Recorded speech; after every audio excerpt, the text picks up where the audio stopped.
अतिवृष्टीमुळे अमरावती तालुक्यातील अंतोरा परिसरात झालेल्या शेतीच्या नुकसानीची पाहणी ज्येष्ठ काँग्रेस नेते व माजी मंत्री माणिकराव ठाकरे यांनी थेट शेतकऱ्यांच्या बांधावर जाऊन केली। त्यांच्यासोबत खासदार बळवंत वानखडे, जिल्हाध्यक्ष ग्रामीण बबलू देशमुख, माजी आमदार वीरेंद्र जगताप आणि काँग्रेस कमिटीचे अन्य पदाधिकारी व कार्यकर्ते उपस्थित होते। शेतकऱ्यांची बिकट परिस्थिती पाहून माणिकराव ठाकरे यांनी तीव्र चिंता व्यक्त केली आणि राज्य सरकारने शेतकऱ्यांच्या पाठीशी खंबीरपणे उभे राहण्याची मागणी केली। तसेच अमरावती जिल्ह्यातील अतिवृष्टी नुकसानीचा सविस्तर अहवाल पक्षश्रेष्ठींकडे सादर करून तातडीने शासकीय मदत मिळवण्यासाठी प्रयत्न करणार असल्याचे त्यांनी यावेळी सांगितले। यावेळी हरिभाऊ मोहोळ, संजूभाऊ नागोने, प्रवीण मनोहर, अमित गावंडे, श्रीकांत बोंडे, श्याम देशमुख, शैलेश काळबांडे यांच्यासह अनेक पदाधिकारी, कार्यकर्ते आणि स्थानिक शेतकरी मोठ्या संख्येने उपस्थित होते।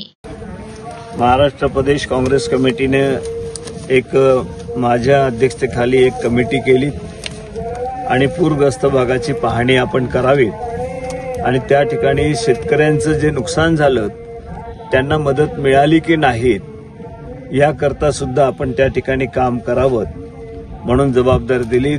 त्या समितीचे या ठिकाणी आमच्या सोबत आता अमरावतीमध्ये जिल्ह्यामध्ये आम्ही आहोत। या ठिकाणी आमचे सन्माननीय खासदार वानखडे साहेब, आमचे समितीचे सदस्य सन्माननीय वीरेंद्रजी जगताप साहेब आणि जिल्हा काँग्रेस कमिटीचे अध्यक्ष बबलूजी देशमुख, हे सर्वच या भागामधले शेतकरी आज आणि प्रमुख नेते आजच्या पाहणीमध्ये सहभागी झालेले आहेत। जे चित्र आम्ही पाहतो आहेत संपूर्ण महाराष्ट्रामध्ये तर आहेच, परंतु विदर्भातील पश्चिम भागातील जिल्ह्यामध्ये सुद्धा सगळ्या ठिकाणी अतिवृष्टी झालेली आहे। पूर त्या ठिकाणी आले आहेत नदी नाल्यांना आणि सततच्या पावसामुळे प्रचंड अशा प्रकारचं नुकसान शेतकऱ्यांचं शेतीचं झालेलं आहे, शेतमालाचं झालेलं आहे।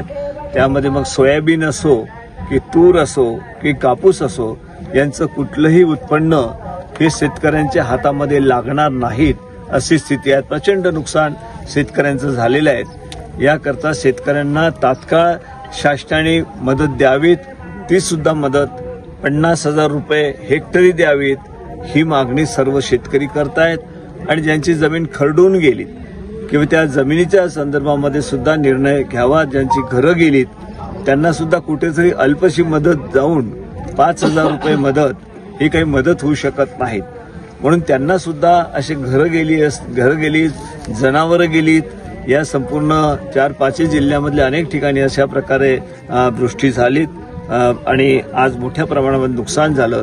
ती नुकसान भरपाई तात्काळ मिळावी। आजपर्यंतही इथं शेतकरी आमचे उभे आहेत, या शेतामध्ये आपण ज्या उभे आहोत ते शेतकरी आहेत, वाईतदार आहेत, त्यांना अद्यापपर्यंत एक पैसाही मिळालेला नाहीत आणि सर्व शेतकऱ्यांच्या ज्यावेळेला आम्ही चर्चा केली त्यावेळेला सर्व शेतकऱ्यांनी सांगितलं की आम्हाला जे शासनाने त्या ठिकाणी सांगितलं की आम्ही एवढ्या प्रमाणामध्ये मदत करू, ती सुद्धा मदत आज पूर्णपणे अमरावती जिल्ह्यामध्ये मिळत नाही आहे आणि अशा प्रकारची मदत द्यायला सुरुवात सुद्धा नाही झाली। म्हणून शासनाने अशा प्रकारची फसवणूक करू नये। फक्त जाहीरपणे त्या ठिकाणी सांगतायत की आम्ही शेतकऱ्यांच्या पाठीमागे आहोत, आम्ही सर्वे करायला सांगितले, सगळ्यांना मदत आम्ही करू, सहकार्य त्या ठिकाणी देऊ, परंतु ग्राउंड लेवलला आम्ही पाहिल्यानंतर लक्षात येतं की या ठिकाणी अद्याप मदतही मिळाली नाहीत, पुरेशीही मदत नाहीत। म्हणून पूर्णपणे शासन यांच्या पाठीमागे कुठे उभं नाहीत। शेतकऱ्यांच्या अशा प्रकारचं चित्र आज संपूर्ण राज्यामध्येही निर्माण झालेलं आहे आणि आपल्या विदर्भाचा जो पश्चिमी भाग आहे या पश्चिमी भागामध्ये सुद्धा अशा प्रकारचं चित्र आहे। म्हणून आम्ही पाहतो आहोत। याच्यानंतर प्रदेश काँग्रेस कमिटीचे आमचे हर्षवर्धनजी सपकाळ जे अध्यक्ष आहेत त्यांच्या सांगण्यावरून हे संपूर्ण नियोजन आम्ही केलेलं आहे, परंतु शेतकऱ्यांच्या पाठीमागे ठामपणे उभे राहण्याचा निर्धार प्रदेश काँग्रेस कमिटी आणि आमच्या काँग्रेसच्या सगळ्या कार्यकर्त्यांनी केलेला आहे। त्याकरता आम्ही शेतकऱ्यांच्या पाठीमागे आहोत। शेतकऱ्यांची जी दशा झालेली आहे ती दुर्दशा त्या ठिकाणी पाहण्याकरता आम्ही या ठिकाणी आलेलो आणि शासनाला सांगू आम्ही कुठल्याही परिस्थितीत दिलं पाहिजे, नाही तर पुढची सुद्धा काय भूमिका स्वीकारायची, काय त्या ठिकाणी आंदोलन करायचं। मुख्यमंत्री, राज्यपाल यांना प्रदेश काँग्रेस कमिटी तशा प्रकारे हे करतील आम्ही जिल्हाधिकारी किंवा अधिकाऱ्यांना सुद्धा भेटू. इथल्या दौऱ्यानंतर अकोल्याचा दौरा आहे. परंतु या सगळ्या जिल्ह्यामध्ये आम्ही जाऊन पाहतो आहोत.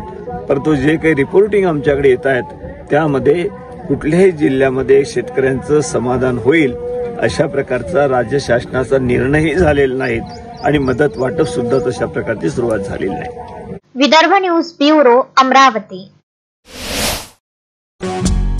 श्रद्धा फैमिली शॉपिंग में जाएंगे हम सभी, साड़ियों की नई डिजाइन देखो यहीं से लाएंगे।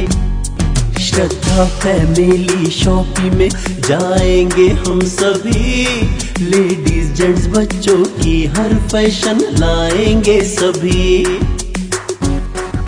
फैशन के सफर में आप भी आगे ही आगे बढ़ते चलिए, क्योंकि बिजीलैंड का सबसे बड़ा आलीशान भव्य showroom Shraddha family shopping and mall, Busyland complex, Nandgaon Peth, Amravati.